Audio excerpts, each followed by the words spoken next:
ஈரோடு கிழக்கு தொகுதி இடைத்தேர்தலில் வெல்லப் போவது யார்? EVKS இளங்கோவன் குடும்பத்துக்கே மீண்டும் ஒரு வாய்ப்பா?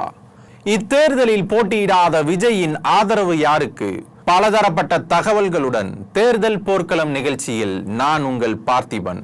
ஈரோடு கிழக்கு தொகுதி இடைத்தேர்தல் பிப்ரவரி 5ஆம் தேதி நடைபெறவிருக்கு. அதற்கான வேட்புமனு தாக்கல் வர ஜனவரி 10ஆம் தேதியிலிருந்து 17ஆம் தேதி வரைக்கும் நடைபெறவிருக்கு. அந்த மனு மீதான பரிசீலனை 18ஆம் தேதியும் 20ஆம் தேதிக்குள்ள ஒருவேளை ஏதாவது ஒரு வேட்பாளர் தன்னோட மனுவை வாபஸ் வாங்குறதா இருந்தாலும் வாங்கிக்கலாம்.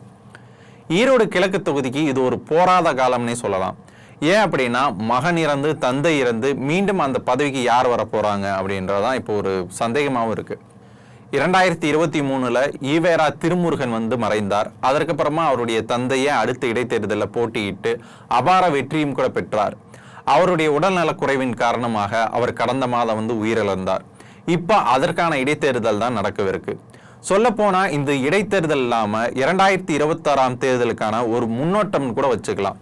இதுல திமுக வெற்றியடைந்தே தீர வேண்டும் அப்படின்ற முனைப்போட இருக்க போறாங்க. அதே நேரத்துல அஇஅதிமுக இதுல போட்டியிடாது அப்படின்ற மாதிரியான கருத்துக்கள் தான் பரவிட்டு இருக்கு. ஏன் அப்படின்னா, 2026 தேர்தலுக்காக மட்டும்தான் அவங்க முன்னோக்கி பயணிச்சுட்டு இருக்கிறதாகவும், இந்த மாதிரியான இடைத்தேர்தல் இதுல இடைச்சர்களா போகி அதுல பெருசா தேர்ச்சி பெற்று இதுல ஜெயிச்சிருவோம் அப்படின்ற ஒரு பர்ஃபெக்டான கான்ஃபிடென்ட்டும் அவங்களுக்கு இல்லாதனால இந்த தேர்தலில் அஇஅதிமுக புறக்கணிக்கும் அப்படின்னு தான் சொல்லப்படுது. அதற்கு ஏதாவது சில காரணங்கள் சொல்லிப்பாங்க அப்படின்னு சொல்றாங்க. அடுத்தது, திமுக கூட்டணியில யார் நிக்க போறா? காங்கிரஸா இல்ல திமுகவேவா அப்படின்ற ஒரு கேள்வி இருக்கு. கடந்த 2 முறையும் காங்கிரஸ் வேட்பாளர்களுக்கு உழைத்தே ஓடா தேஞ்சிட்டோம். அதனால கண்டிப்பா இந்த முறை நம்ம திமுக வேட்பாளர்களுக்கு தான் நீங்க கொடுக்கணும் இடம் அப்படின்னு சொல்லிட்டு ஒரு கோரிக்கை அந்த தொகுதியில இருந்து போயிட்டு இருக்கான்.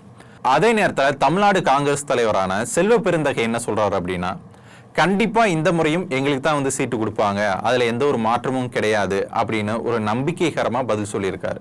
அடுத்து, ஒருவேளை காங்கிரஸே போட்டியிட்டாலும் கூட காங்கிரஸ்ல வேற யாருக்கு வாய்ப்பு கொடுக்கறது? ஒருவேளை EVKS இளங்கோவனோட பையனான, அதாவது 2வது மகனான சஞ்சய் சம்பத்துக்கே அந்த வாய்ப்பு கொடுக்கலாமா அப்படின்ற ஒரு டாக் போயிட்டு இருக்கு. இதுக்கு திமுகவும் உடன்பட்டு தான் போகுதுன்னு சொல்றாங்க. அதுக்கு பின்னாடி ஒரு பெரிய வரலாறே இருக்கு. அந்த வரலாறு முழுக்க EVKS சம்பத்தோட தொடர்புடையது. இந்த EVKS சம்பத் அப்படின்றவர் திராவிடர் கழகத்தை விட்டு திராவிடர் முன்னேற்ற கழகம்னு அண்ணா ஆரம்பிக்கும் போது அவர் கூட இருந்த 4வரில் ஒருவர். இவங்க 5வரும் சேர்ந்து ஒரு பஞ்சபாண்டவர்களாக கூட இருந்தாங்க. ஒரு கட்டத்துல அண்ணாவே புறக்கணிக்கப்பட்ட அந்த இடத்துக்கு EVKS சம்பத்து தான் வர்றதா இருந்தது. அந்த அளவுக்கு மிகவும் ஒரு ஆளுமையான தலைவர் தான் EVKS சம்பத். அவரோட பையன் தான் நம்ம EVKS இளங்கோவன். அதனால தான் அவங்க குடும்பத்து மேல எப்போதும் திமுகவுக்கு ஒரு விதமான பற்று இருந்தது.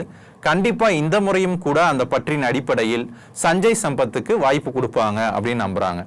ஏன் அப்படின்னா, ஒரு அரசியல் பெரும் பின்னணியை கொண்ட ஒரு குடும்பத்துல யாருமே அரசியலிருந்து பெருசா ஒரு அதிகாரத்துல இல்லாம போறதுல திமுகவுக்கு பெருசா உடன்பாடு இருக்காது. ஏன்னா திமுக எப்போதும் அந்த அரசியல் வரலாற்றையும் அரசியல் பின்புலத்தையும் ஆராய்ந்து அவங்களுக்கு வாய்ப்பு கொடுக்கறதுல, அது கூட்டணி கட்சியா இருந்தாலும் சரி தன்னோட கட்சியா இருந்தாலும் சரி, எப்போதும் ஒரு ஆதரவு கொடுத்துக்கிட்டே தான் இருப்பாங்க. அதனாலதான் நம்மளுடைய அமைச்சர்கள்ல பலரோட மகன்களும் எம்பியாவும் MLAக்களாவும் இருக்காங்க. அதனால மீண்டும் சஞ்சய் சம்பத்துக்கு அந்த வாய்ப்பு வழங்கப்படலாம். வாய்ப்பு வழங்கப்பட்டால் கண்டிப்பா அவங்க தான் ஜெயிப்பதற்கான வாய்ப்பு அதிகமா இருக்கு. ஏன் அப்படின்னா, அஇஅதிமுக இந்த தேர்தல் களத்தையே பெருசா அவங்க எண்ணல. அதே நேரத்தில் அஇஅதிமுக இன்னமும் முழுசா பலம் பெறாம ஒரு சிதறுண்டு போய் இருக்கிறதுனால பெருசா ஒரு போட்டி வாய்ப்பு உருவாகவே வாய்ப்பு இல்லை. அதே நேரத்தில் பாஜக சார்ந்து ஒரு சின்ன அழுத்தம் இருக்கலாம் அப்படின்னு சொல்றாங்க. பாஜக சார்பிலையும் அந்த இடத்துக்கு யாரு நிப்பாட்டினா வெற்றி பெறலாம், அல்லது வெற்றி பெறவே இல்லைனாலும் பரவாயில்ல, ஓரளவுக்கு நல்ல வாக்குகளை பெற்று நாம ஒரு அங்கீகாரம் வாய்ந்த ஒரு கட்சி தான் தமிழ்நாட்டிலையும் அப்படின்றத நிரூபிக்கிற மாதிரியான ஒரு வேட்பாளரை தேடிட்டு இருக்காங்க. ஒருவேளை அந்த வேட்பாளர் கிடைச்சிட்டாரு அப்படின்னா சொல்ல முடியாது தாமரை எந்த அளவுக்கு மலருது, இல்ல மொட்டா இருக்கா அரும்பா இருக்கா அப்படின்னு சொல்லிட்டு. அடுத்ததா நாம் தமிழர் கட்சி. நாம் தமிழர் கட்சியை பொறுத்த வரைக்கும் எல்லோருக்கும் தெரியும், அவருடைய வேட்பாளர்கள் தனித்துவமா இருப்பாங்க, தனித்து தான் நிற்பாங்க. இப்பவும் அப்படிதான் நிக்க போறார். இந்த முறையாவது அவர் நல்ல வாக்குகளை பெற்று நாங்கள் ஒரு டஃப்பான கட்சி தான் அப்படின்ற ஒரு இடத்துக்கு வரணும் அப்படின்ற முனைப்புல ஒட்டுமொத்த நாம் தமிழர் கட்சியினோட ஒரு சப்போர்ட்டையும் அந்த இடத்துல உருவாக்கி ஒரு பெரிய போர்க்களம் மாதிரி அதை முயற்சி பண்ணி 2026 தேர்தலுக்கு இது ஒரு முன்னோட்டமா இருக்கணும் அப்படின்னு போரிட போறதா சொல்றாங்க. தமிழக வெற்றி கழகத்தோட தலைவரும் இந்த தேர்தலில் நாங்க போட்டியிடல அப்படின்னு சொல்லிட்டாரு. அப்ப அவருடைய சப்போர்ட் யாருக்கு கிடைக்க போகுது அப்படின்றது ஒரு பெரிய கேள்விக்குறியா இருக்கு.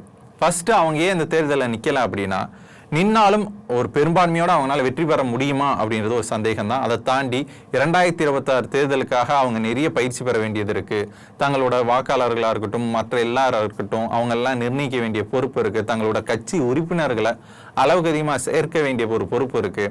ஸோ இதெல்லாம் சார்ந்து அவங்க பயணிச்சுட்டு இருக்கிறதுனால இந்த தேர்தலில் போட்டியிடாமல் நம்ம விலகிக்கிறதே பெட்ரு அப்படின்னு முடிவுக்கு வந்திருக்காங்க. ரெண்டாவது, பொதுவாகவே எல்லோருக்கும் தெரியும், இடைத்தேர்தல் அப்படின்னாலே காசு புழங்கக்கூடிய ஒரு இடமா தான் அந்த இடம் இருக்கும். பணம், பரிசு பொருட்கள்னு பயங்கரமாக இருக்கும். அதனால் இந்த முறை வெற்றி பெற்றே ஆக வேண்டும் அப்படின்ற பட்சத்தில் யார் யார் எவ்வளோ கொடுக்க போகிறாங்க அப்படின்னு தெரில. இந்த சூழலில் தான் ஒருவேளை விஜயோட ஆதரவு அஇஅதிமுகவுக்கு இருந்தாலோ அல்லது பாஜகவுக்கு விழுந்தாலோ அந்த கூட்டணி வெற்றி பெறதுக்கான வாய்ப்பு இருக்குது. அதே நேரத்தில் இந்த சூழலே விஜய் தன்னோட கூட்டணி கட்சி யாரு அப்படின்னு அவர் கண்டுபிடிச்சிட்டாரு அப்படின்னா அது பெட்டராக இருக்கும். ஏன்னா விஜய் முன்னாடியே சொல்லிட்டாரு, தனிப்பெரும்பான்மையாக நாங்கள் வாக்கு வங்கி பெற்றாலும் கூட்டணி முறையிலையும் ஆட்சி அமைப்போம் அப்படின்னு சொல்றதுனால கூட்டணி கட்சி இப்பயே நிர்ணயிச்சிட்டாரு அப்படின்னா அதுவும் ஒரு வெற்றிக்கான வாய்ப்பாக கூட இருக்கலாம். EVKS இளங்கோவனோட பையனான ஈவேரா சஞ்சய் சம்பத்துக்கே வாய்ப்பு வழங்கப்படுமா அல்லது வேறு யாருக்கேனும் வாய்ப்பு வழங்கப்படுமா இல்லை திமுகவே நிற்குமா அப்படின்றது இன்னும் ஒரு சில நாட்கள்லேயே தெரிஞ்சிடும். ஆனால் மேக்சிமம் சஞ்சய் சம்பத்தாவே இருக்கிறதுக்கு வாய்ப்பு அதிகம் அப்படின்னு தான் சொல்றாங்க. ஈரோடு கிழக்கு தொகுதி இடைத்தேர்தலை அஇஅதிமுக புறக்கணிச்சது சரிதானா? விஜயோட வாக்கு வங்கி யாருக்கு போய் சேரும் அப்படின்னு நீங்க நினைக்கிறீங்க அப்படின்னு கமெண்ட் பண்ணுங்க.